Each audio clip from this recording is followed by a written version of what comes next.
Hear it, June 1st, 2025, in the year of our Lord. It's the first Sunday of June. We are out of the month of May. We are in the 6th month of 2025. This year is pushing along. This shitty president we have is still doing ridiculously horrible shit. You all have to pay attention. There's some fake news out there too, but there's also some real news that sorry bastard is doing. So make sure you all paying attention. How y'all doing today? This is OThaGreat. I am here for another episode of High Off the Glass. If you have any questions today, any comments, if you'd like to call in, 515-599-1687. 515-599-1687. For those folks in the back, 515-599-1687. Last week we talked about tornado relief and the Black Men Build and Go Do Something Good organizations, because those folks over in North City, they've been kicking ass. Shout out to Taylor with Black Men Build. Shout out to Siraj with shout out to Siraj with Black Man Build, and shout out to Sequoia, because Sequoia, man, that dude was he is amazing, and he was the orchestrator of a lot of that, because West Florissant and Fair is 4 doors down from his house, so that man was impacted. So major props to them, and thank you for them for coming on last week. But yeah, man, we about to get back into it, because we had it last night. We got our NBA Finals matchup.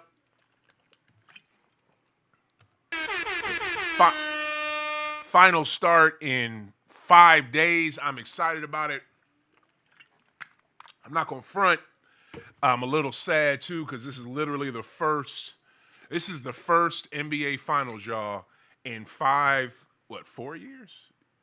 Yeah, in 4 years that I will not be doing my NBA Finals live watch party for Game 1.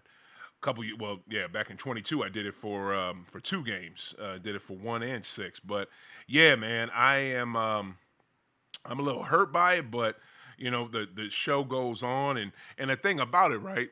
It was, things were coming together for it, but usually everything for my event, it clicks into place. I don't have to do too much. No, I have to do a lot, but everything just manages. It clicks in place. It works. You know what I'm saying? And everything does what it's supposed to do. This year it wasn't, and it was like I was trying to fit a square peg in a circle hole. That shit ain't gonna work. I'm not here for that. So, and I've done it before. I've had instances in my life where I forced something that wasn't ready to be, and I forced it, and look what happened. It turned out to be disastrous. So I wasn't going to do that this year.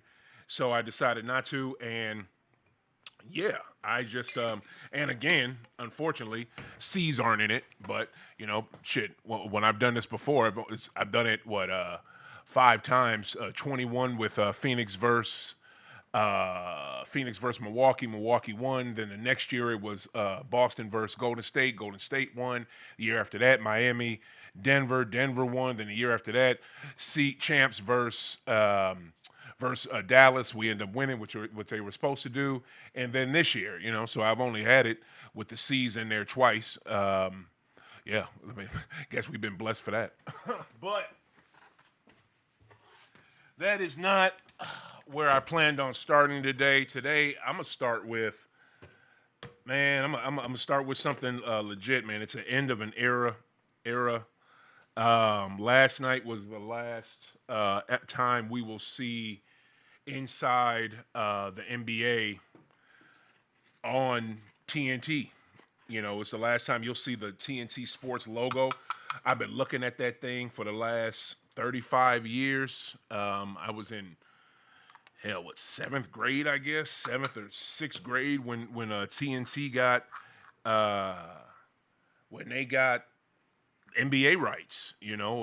I don't know.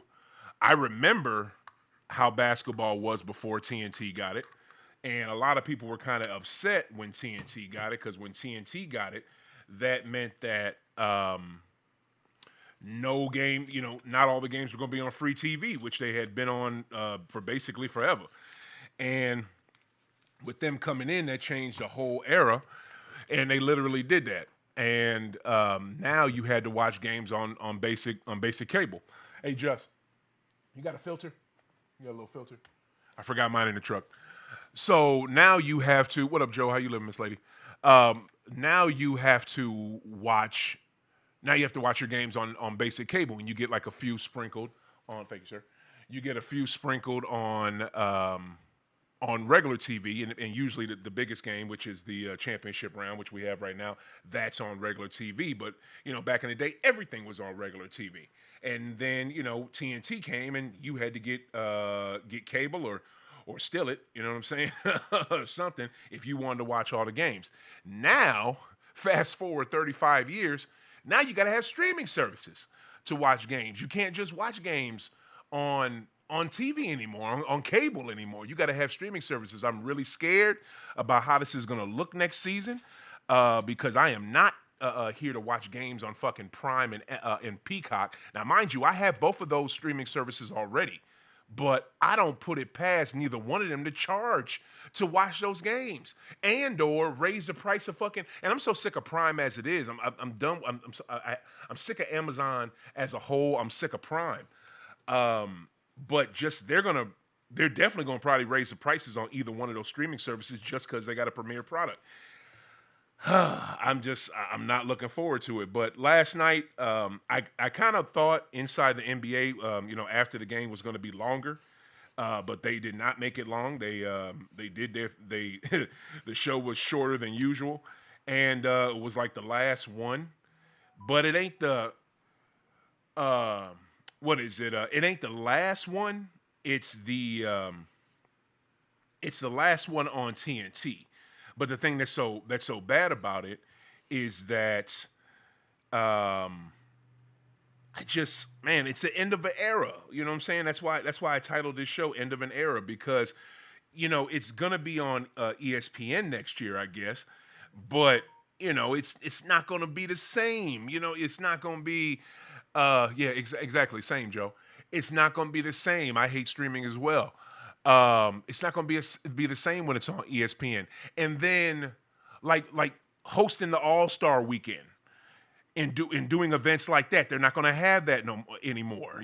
Opening day, they're not going to have that anymore. Like we're gonna see them do it, but they're not going to be like this year. They said, man, I'm telling you right now, y'all. I've treasured this basketball season more than most because I watched the shit out of inside the NBA every time after every game, halftime, pregame. I even started watching the pregame, and I used to watch the pregames in and out. I watched almost every pregame this year that I could because I knew this was it. Because next year, they started this season in Boston, Massachusetts. Next year, they're going to start the season in fucking Atlanta. It don't matter who's kicking off the season, if it's going to be in Indy or OKC, to celebrate the champs, it does not matter. They're going to be in Atlanta, and those are the people I want to see. I don't like the people from ESPN. They're not good at it. What is it? Stephen A. is a sellout. What is it?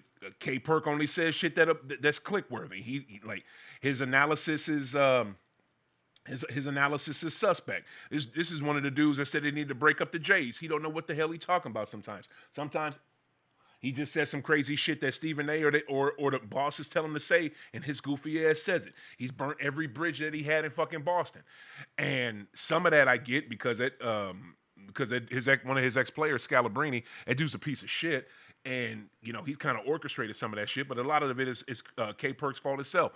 I don't like Bob Myers on the sideline. I don't need an executive's fucking point of view. The only one I like is Malika Andrews, but Malika Andrews is not fun. She's too stiff. So. I don't know. I'm really ready for, and the one African sister that I can't say her name, Richard Jefferson. I'm not going to get in here and bash all these ESPN people. It's so easy to do it. I'm not going to do that though. I just really enjoyed hearing the guys last night, watching them choke up. They were super professional. Only one that choked up was EJ, and I kind of figured that because that's how EJ rolls.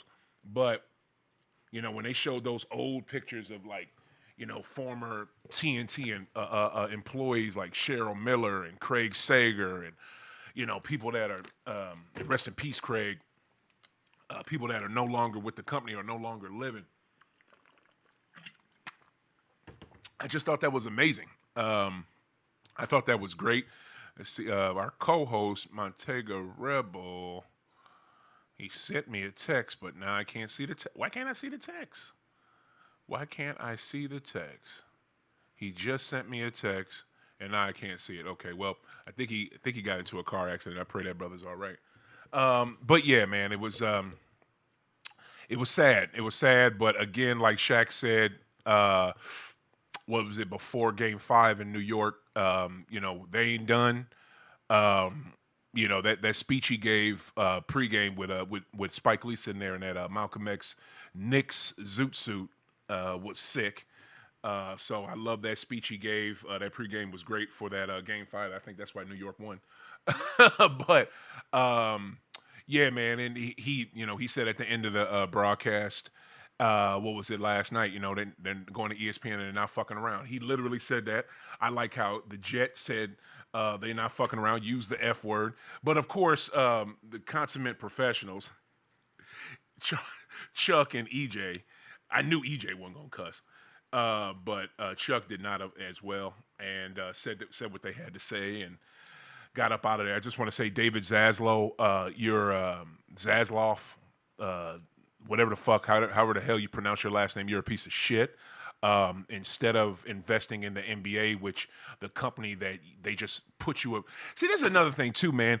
You get these people, like how long had he been at what is it, Warner Brothers Discovery, or matter of fact, he probably had been at either one of those for a while and had no connection with Turner at all, no connection with TNT Sports. Probably didn't even know they had that they even acquired it. I hate CEOs that just come in and fuck how it's been done. We're gonna change it up, and guess when they do that shit, it's horrible. Instead of investing in basketball like they've done for the last 35 years, now they got NASCAR and college football. What the fuck? Like, first off, college football is a bunch of it's like suburbia America, just the same fucking houses, same streets, da da da da da. White folks only. Just keep everybody that don't look like us out. Like, that's all that fucking college football looks like. It's the same shit over and over and over again. It's the same schools over and over. Nobody gives a fuck. There's no what's it called? Hey, Just, what's it called when you have a bunch of teams and they're all good? What's that called? Yeah, the opposite of that. It's when damn, there's a word for it. Y'all know what that word. I can't think of the word right now. Yeah.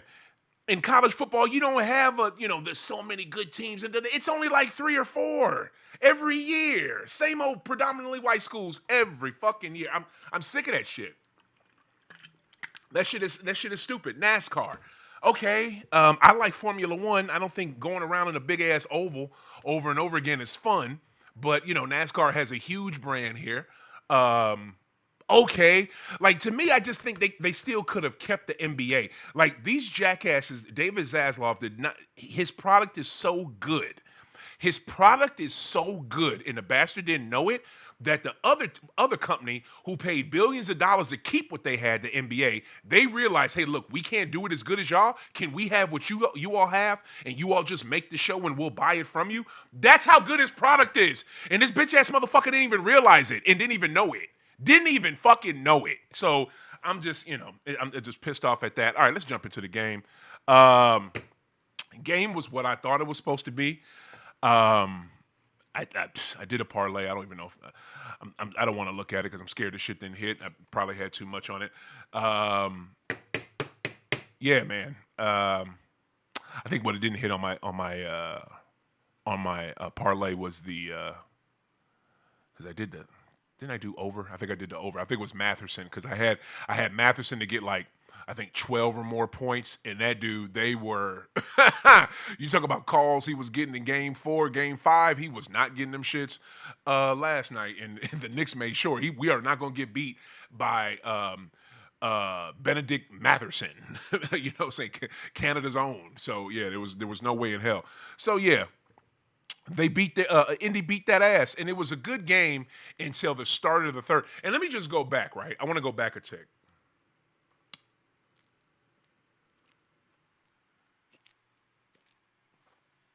I want to go back a tick because, honest to goodness, and again, you can call in 515 599 1687 if you would like to call in with any questions. This goes back to March 11th, 2025. This little pacer run that we're seeing right now, and in March 11th, 2025, they beat a Milwaukee Bucks team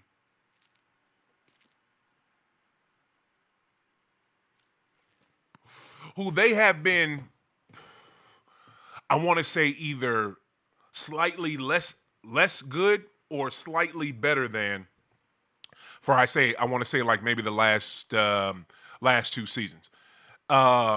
This year they were much better than them because their second best player, Dame Lillard, could not stay healthy and hurt himself in their series, and it was awful. But on March 11th, it was kind of like they knocked they got the monkey off their back. Tyrese hits this crazy fading to the right three over Giannis, their best player, to win the game and to basically, put them ahead of Milwaukee in the standings. And they actually did it. And what was crazy about it at the time, you didn't really realize it, but that was the Pacers statement. We are here. We're not fucking around. We are not scared of the moment. We are here to play. And we're pissed off at how it ended last season. And they lost last season to my team. Man, you come into this.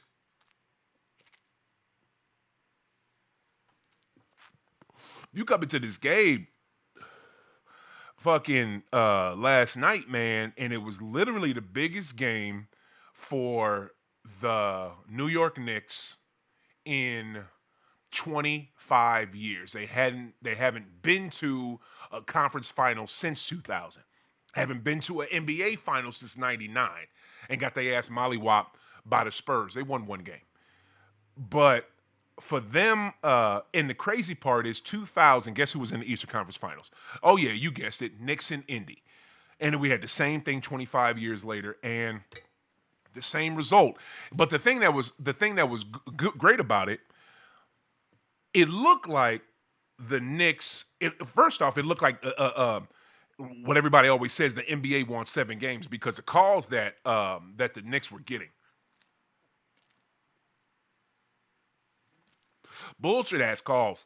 Bullshit calls and horrible non-calls. Like I was saying, Matherson, is doing this literally the same stuff in game 6 that he was doing in game 4, game 5, and could not get that same call. It was ridiculous and it was blatant.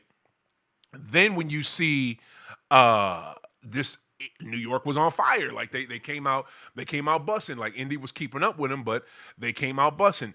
And Indy kind of got the lead, relinquished it, got it back.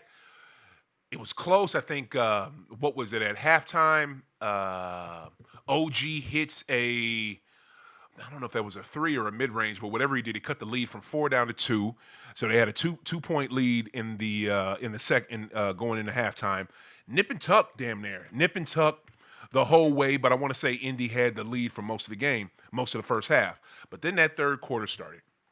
And man, that third quarter, they jumped out.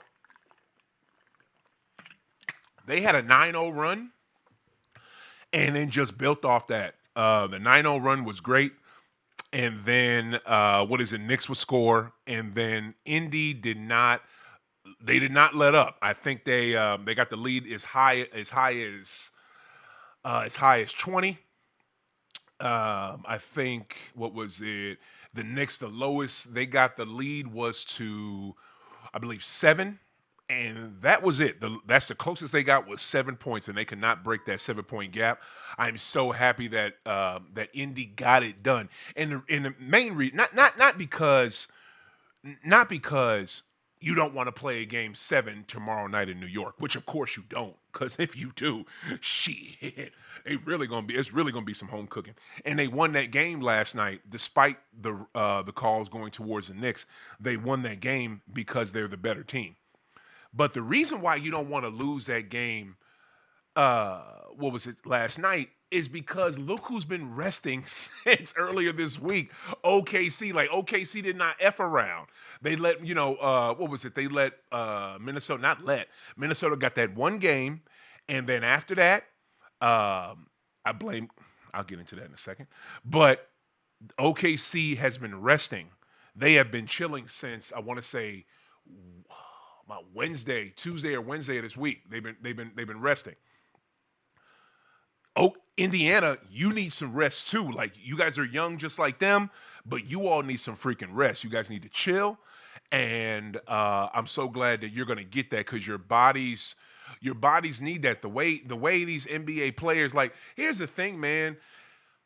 Y'all talking what y'all want about hockey and hockey playoffs and hockey players are so tough, and they're right. And they, and the playoffs are good. But they're not under they're not under the pressure that these NBA players are under, these NFL players are under. Baseball players don't even get dealt with this type of pressure. Like the shit, like the 6'7" dude on the team will get blasted by sports media tomorrow if he has a huge mistake or does something that costs the team the game, or does something that may look like it will cost the team the game. That NBA player, that NFL player will get ravaged tomorrow. They just will. Like, that's the thing that'll happen, and that's the thing that I hate. I don't understand how you can, see what these men put themselves through. Like, the way these Pacers were running up and down this floor, Siakam. Like, a lot of times when Siakam goes to the cup and there's a whole bunch of people around him, I don't understand how he lands and doesn't turn an ankle.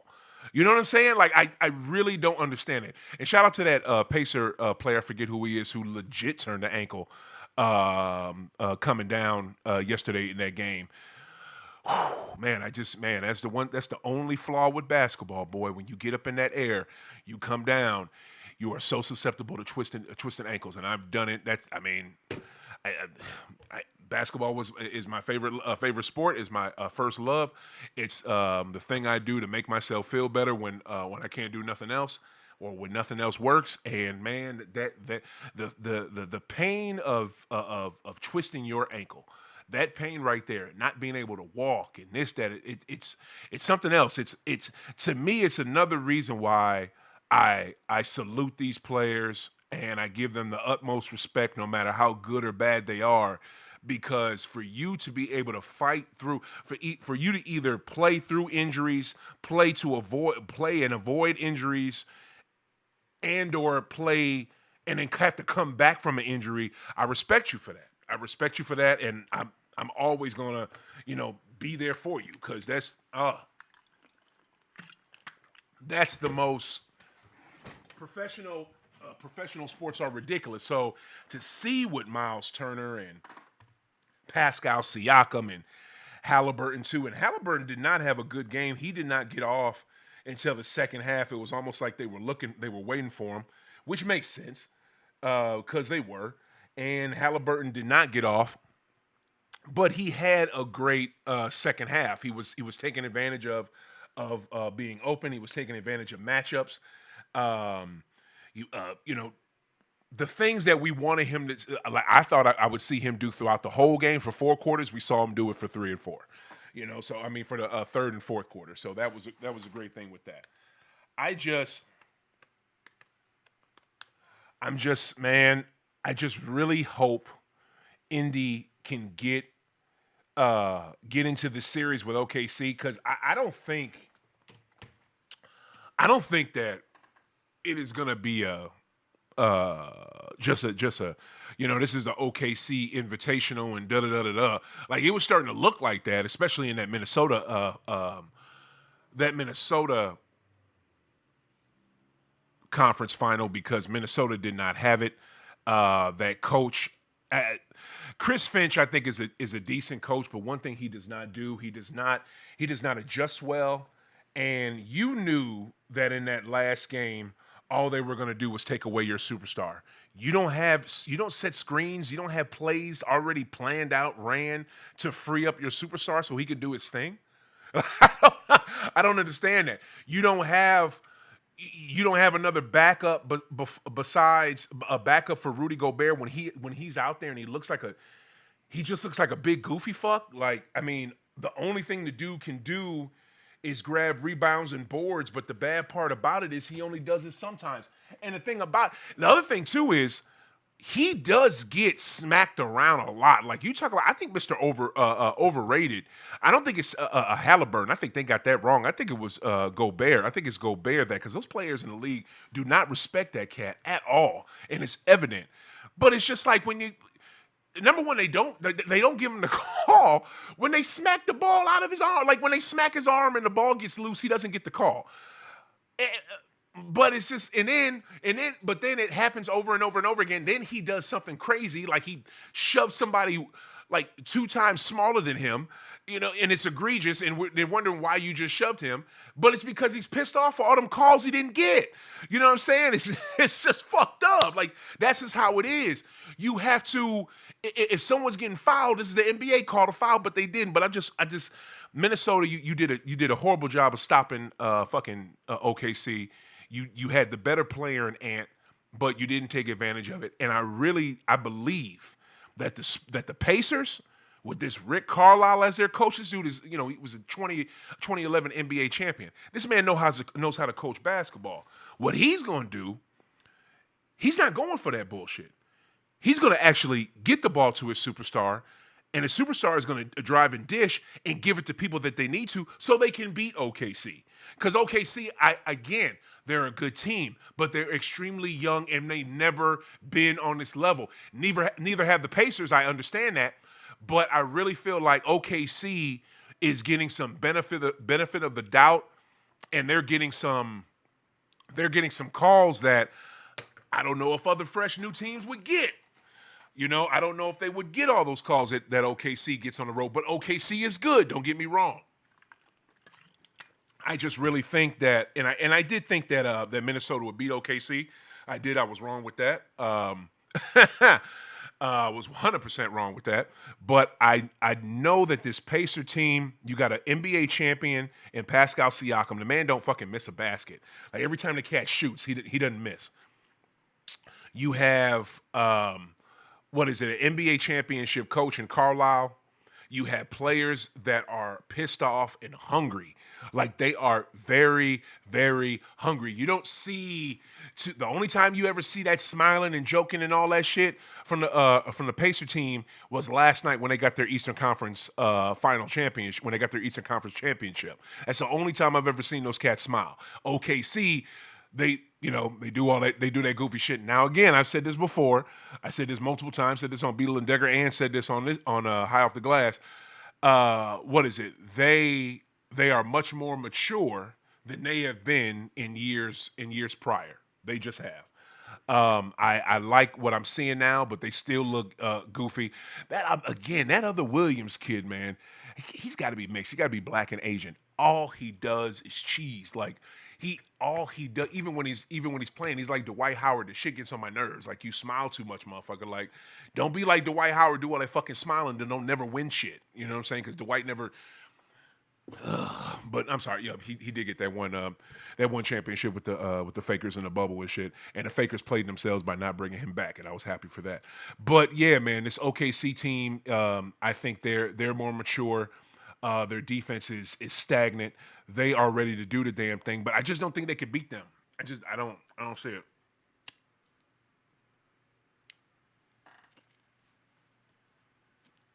I don't think they could beat them 4 straight games. I really think that Indy has better shooting. Now, granted, they got a way better player in SGA. Shai Gilgeous-Alexander is an MVP for a fucking reason, and he showed it in that last game against Minnesota. But again, I don't give too much stock to that because that Minnesota game, they got too many calls because he is a flopper. He's like Brunson, let's not front. He flops to get a lot of fucking calls. And it was in OKC. Minnesota quit. Minnesota quit. So a lot of those calls OKC just got. But, man, he is cold-blooded. Like, that dude, Like if it was him versus Jaylen Brown one-on-one, man, ooh, I'd be hard pressed to pick Jay. I really would. I really would. Now, if it's Tatum, that's something different. Let's not get crazy. Let's not get crazy, okay? But if it's JB, if it's Brown against SGA one-on-one,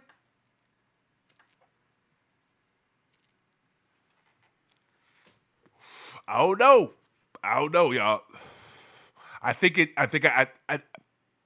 I'd be hard pressed to take JB. I'm just saying like that, and I would take JB because he's a Celtic. But man, I'd be scared of shit on that sideline because SGA has it all. He can inside, outside, take you to the cub, mid range. Freaking will back you down. I seen him back some people down. He got a fadeaway. Dude plays D like he does. That's why I don't like the. That's why a lot of people don't like the foul. What is that shit? The fouling that he did, the foul hunting that he does, the flopping. Nobody really likes that because, dude, you're better than that. Same thing with Brunson. Even though like people get Brunson, I think Brunson gets a pass for it because he's little. He's a little guy out there, but we don't need to see it. And let me get into this too. Last night with Brunson and Nembhard guarding him, it's a fucking shame. First off, Andrew Nembhard, bruh, you have what's the word I'm looking for? You have the patience and you have the professionalism of a Pope and a wise tenured NBA vet. For you, what up, Barry?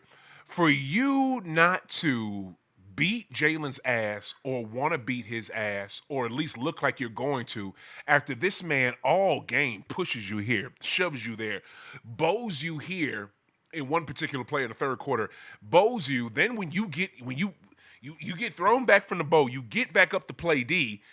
Brunson does something with it, pulls his face back real quick and puts his hand up there, and then he gets a call because the ref's right there and he's crying to the ref and he's been crying to the ref all fucking game. Like that's bullshit. That's not how basketball works. That's not how basketball works. It ain't ref. You see what he did to me, like, and then they give him the call. Like, granted, this is Nembhard versus Brunson. It's a superstar player versus a role player. I understand. But this man is D'ing him up and giving him all he can handle. He can't keep up with dude. And he flops. And then you give him the fucking call? Like, that's what y'all do? Like, come on, man. That's the shit that makes people think the games that pro sports are pro sports are rigged, games are fixed, this, that, and the third, where you see some easy flop, an easy phantom foul, and then you give him the fucking call. Like, I just don't understand that. But Carlisle, because he's a championship winning coach and he knows what the fuck he's doing, he had his guys prepared. Look, man, you know what it is with him. It's going to be a lot of flopping. You're not going to get calls. I can't have you react to him pushing you, and I can't have you react to him baiting you into a fight or baiting you into a foul, because if you do that, I lose my best defender on him, which is you, and you get in foul trouble. And what is it? I lose the scoring. Because Nembhard, he's one of the best two-way guards in the league right now. Like, this man, he can play the 2 or the 1, and he will D you up and will still hit that fucking jumper in your eye. And this is the thing that I love that the Celtics would not effing do. They did not have anybody really go at him or go at Brunson on offense. Why? I don't understand. I don't get it. But Rick Carlisle knows because he's a championship winning coach and he's been in this league for a very long time. Played for the Celtics back in the day, won a championship with us in '86, and the '86 Celtic team was one of the greatest teams ever. This dude went at Brunson on defense, which you're supposed to fucking do. And Nembhard has a move. He takes that step back. He has all that space. Brunson can't recover. He can't beat up. He can't get back so fast. He can't replace all that space in getting in Nembhard's face to play D. He can't. He's too fucking small. He can't. So guess what? gives him the move, has a step back, puts the jumper up. By the time fucking Brunson even has a time to react to the shit, the ball is already out of Nembhard's hands. That's how cold it is, and that's how quick he is, and that's how bad Brunson is on D. Like, Brunson can't play D. He just can't. He can't, y'all. Like, Jalen Brunson is a liability on defense. That's why in this series he was taken out late he was taken out of the game late in the fourth quarter. How the fuck is your best player sitting on the bench late in the fourth quarter? Why? Because he can't play defense? That's a problem. That's a problem. And then what was it? Game 4. Game 4, when Indy was going off, Cat was doing his work, and Cat was killing them, and giving them the zestiness and giving them all they could fucking handle. And you had fucking just on the bench or out there not shooting. I don't know what it is. But the thing with this Knicks team though, right? Depending on how they do this, you know what? I'm not going to assume, because it's the Knicks, and you can't assume shit and can't assume too much in life or professional sports. But you would think they would figure out this postseason.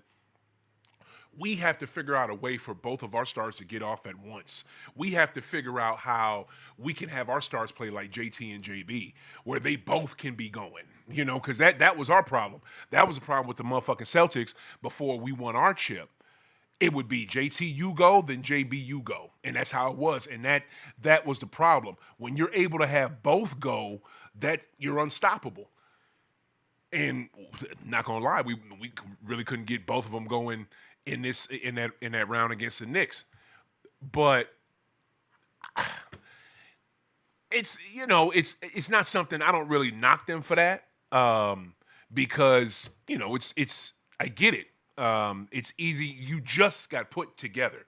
You literally just got put together last when he get there. I think he got there for training camp. Yeah, he was there for training camp. So you got put together like last year, September was when the trade was made, September, August, so I know he got there for training camp, which isn't much in the NBA. But everybody does it different. All I know is the Knicks will be better, and the Knicks are not a joke. They're not a team to take for granted.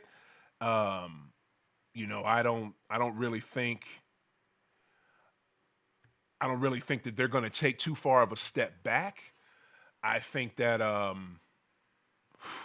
if anything, I don't think that they'll be better than what they probably next season they'll either take a step back, or they'll be right as good as they are right now. I pray they don't figure out how both of them can play together. If they figure out how to get both of them scoring at the same time, Brunson and Cat, and both of them, Siege, you better come with it, because it's gonna be a problem. It's gonna be a problem. It just will. But all right, so let's dive into this finals matchup while we're here, because next week, when we reconvene, series will have at least next Sunday. So they play Thursday. Yeah, so they probably play. They start June 5th, Thursday, and the next game 2 will probably be on game show day next Sunday, because they like to give them that nice little gap in between games. So they're going to play either Saturday or Sunday for game 2 of the NBA Finals. I'm assuming Sunday. But what is it? I don't want to believe the game is rigged. I know. Same. What up, Barry? You never want to believe the game is rigged, Barry. You never want that, because when you're watching, then you know it's fucking professional wrestling. You know what I mean? You know it's wrestling. That's it. So it's pro sports. You want it to be, no, the outcome is determined by the players on the court, the field, not by refs, not by calls. And it's been more often than not. Like the first thing that pops in my mind when I'm saying this, what is it? AFC divisional round. Was it the champion? I don't think it was the championship. Yeah, it was the divisional round. KC versus Buffalo, and that fucking that first down that Buffalo got. They got it the first goddamn time rushing Josh, Josh, damn, what's it? Josh, damn, we get the quarterback for Buffalo. Josh got the first down. How did they not give them the first down? Like, that didn't make any effing sense. Like, that's the shit they do. And you got 3 more tries, and Buffalo could not get that first down. But they didn't have to get it because they got it the first time when their QB rushed. Man, somebody tell me what the is Dallas getting number 1 pick? I don't think Dallas. It might have been Joe. It might have been. I don't think it was Rick. And one of y'all tell me who Josh, the quarterback for Buffalo Bills is. Come on, Josh. Josh Allen, thank you. Like, good God, woo, that was weird. That was weird. I just got told who the quarterback was from a hockey baseball guy who only watches Cards and Blues. He don't know shit outside of baseball. Yeah, there you go. And UFL, and he don't watch shit outside of St. Louis team. So it's for him to know Josh Allen is surprising. But yeah, man. I don't want it to feel fixed. I don't want it to be fixed. Thank you, Joe. I don't want it to be like that at all. But sometimes it feels like that. But I think in this next round, in this finals, I did have a senior moment. You ain't lying. I'm also blowing. So yeah, I'm gonna blame it on the greenery. What's the name? This next round.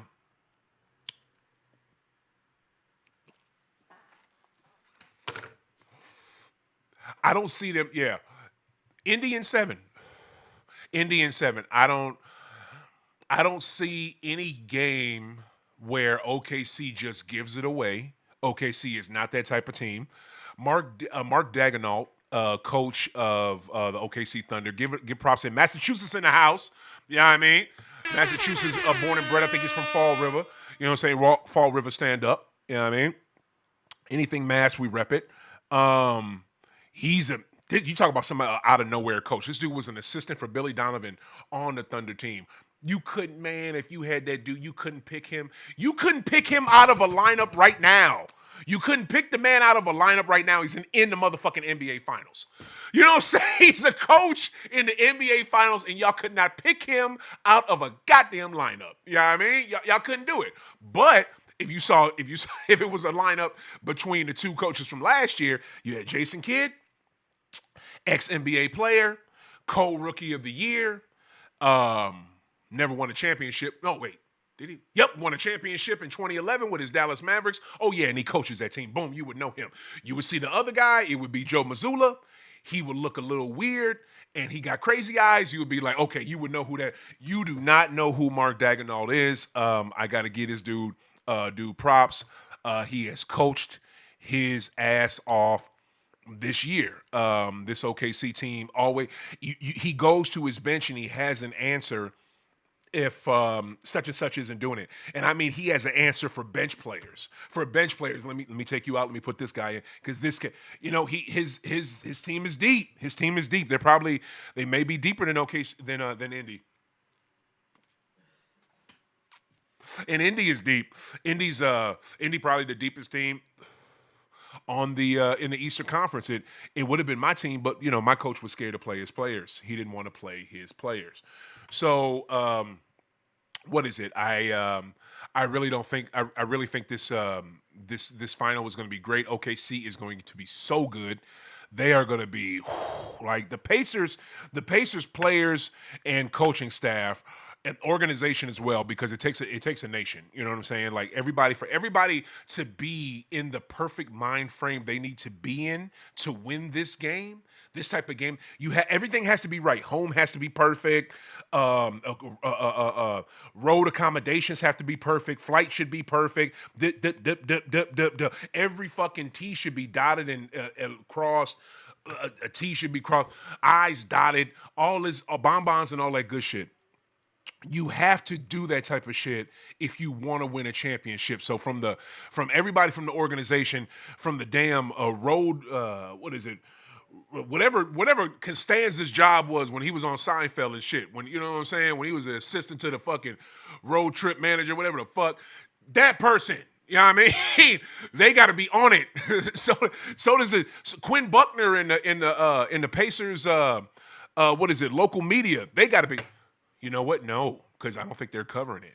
No, yeah, they're probably done. They I don't know. They probably got local Indiana people doing something. No, no, no. Yes, they do because Quinn Buckner is on the radio, so he does a radio broadcast for Indy. So yeah, you damn right. And the dude who does it with him, I'm sorry, I forget his name. He is good. Quinn Buckner, ex Celtic. But so I just really.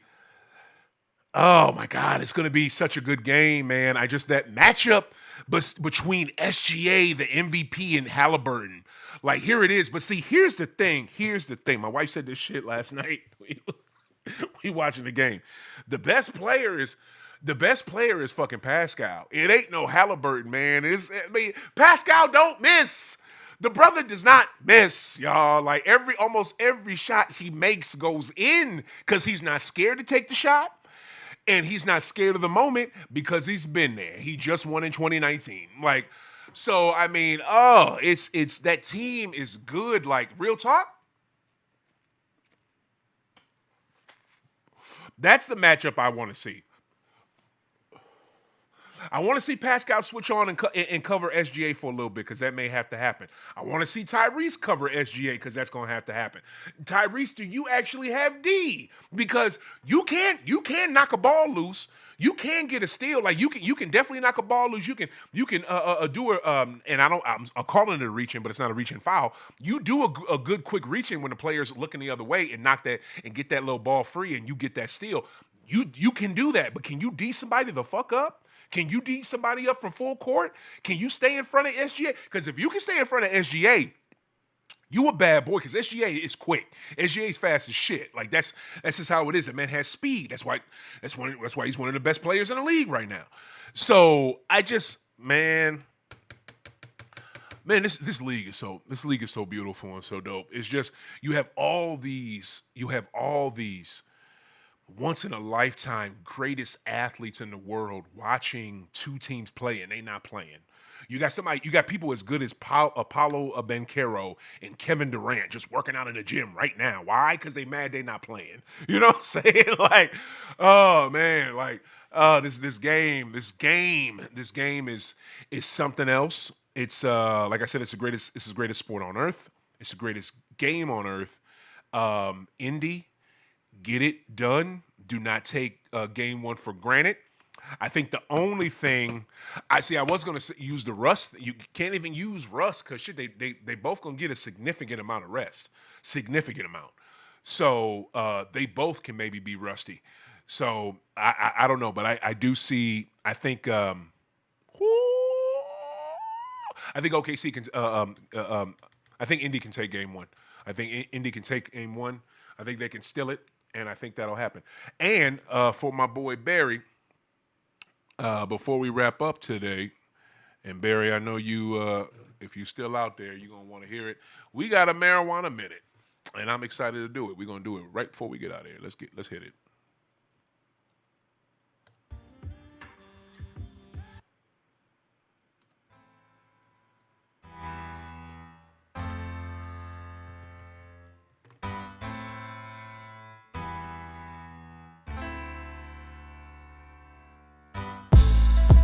All right. I know that was a quick transition, right? That was mad quick. For those of you who are uninitiated, this is the Marijuana Minute. This is when I talk about stories across the country having to do with cannabis. Usually I get this from, I'm not going to lie where I get it from, because I support these people because these people are the shit. Normal. Normal is your marijuana advocates. They've been doing it since the 70s when it wasn't cool to do it. So Normal has always been here, so I'm going to support them because they've supported us. And us, I mean smokers. All right. First up, Nevada lawmakers approve legislation allowing those with past low-level marijuana convictions to be eligible to become foster parents. Well, hot damn. There you go. There you go. I think that's great. And I can see why that would hold someone up in years prior, even though I don't think it should. But I'm glad that Nevada's waking up to that. So props to Nevada for being smart. All right. Next up, Nebraska legislators vote to kill a bill implementing voter-approved medical cannabis access. Here we go again, man. Like Rebel and I just talked about this a few months. Like, Nebraska, Dakota, Wyoming. It's like these super man, like, dude, like, why Nebraska legislators? Why do you vote to kill a bill implementing voter-approved medical cannabis access? Nebraska citizens voted for it, and you are gonna kill it? They voted to have access to medical marijuana, but you're gonna take it away. All right, here we go. Another similar state. City officials in Denton, Texas, repealed the marijuana depenalization law approved in 2022 by more than 70% of them. Oh my God. What are we doing? I gotta click on this. All right, y'all. We're gonna talk about this. We just talked about this a few months ago here on High Off the Glass. I just mentioned this. All right. Members of the Denton City Council, population 158,000, have repealed a voter-initiated ordinance that sought to halt local police from making low-level marijuana possession arrests. Last week, city officials voted 4-3 to appeal the law, which was approved in 22 by more than 70% of municipal voters. Denton is among a number of Texas cities that are being sued by the state Republican Attorney General Ken Paxton, who argues that localities are forbidden from implementing policies that fail to fully enforce laws related to drugs. Wow. So they're getting pressured, of course, by the state attorney general. Ken Paxton, y'all voted for him? He's trash. Oh my God. City officials had spent some $200,000 in legal fees responding to the lawsuit from their own state governor. How do you $200,000 from a lawsuit that's from your own state? You're stopping. In recent months, officials in Texas cities of Bastrop, Lockhart, and Harker Heights each declined to adopt similar voter-approved ordinances out of fear of protracted litigation. Basically fear of litigation. Okay, y'all. I'm sorry I'm reading these poorly. It's just, I just didn't expect this, okay? I didn't expect this response from them. Can we just, how about we just, what the people vote for, you let it be so, because the people fucking voted for it. Like, that's what I don't understand. Like, these people in these Texas towns, like, I just don't understand. I gotta read that one more time. City officials in Denton, Texas repealed the marijuana depenalization law approved in 2022 by more than 70% of voters. They repeal it.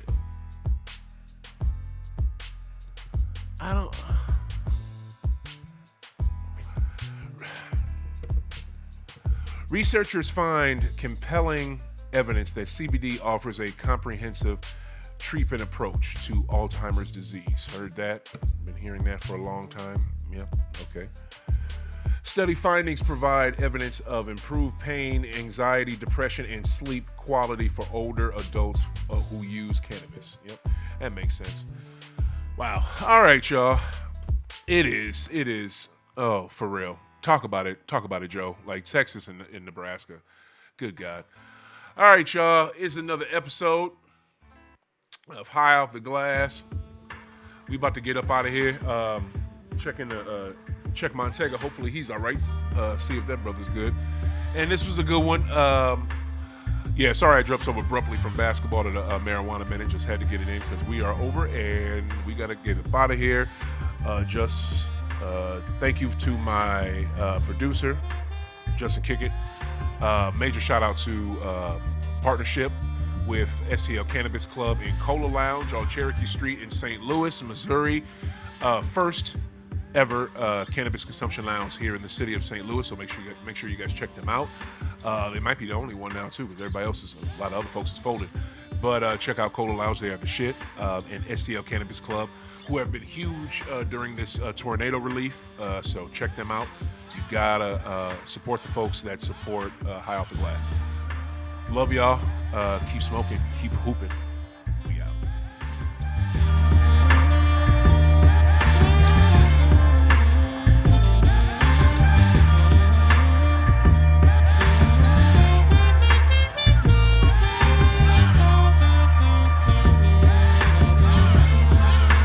That's it. Love y'all. Peace out.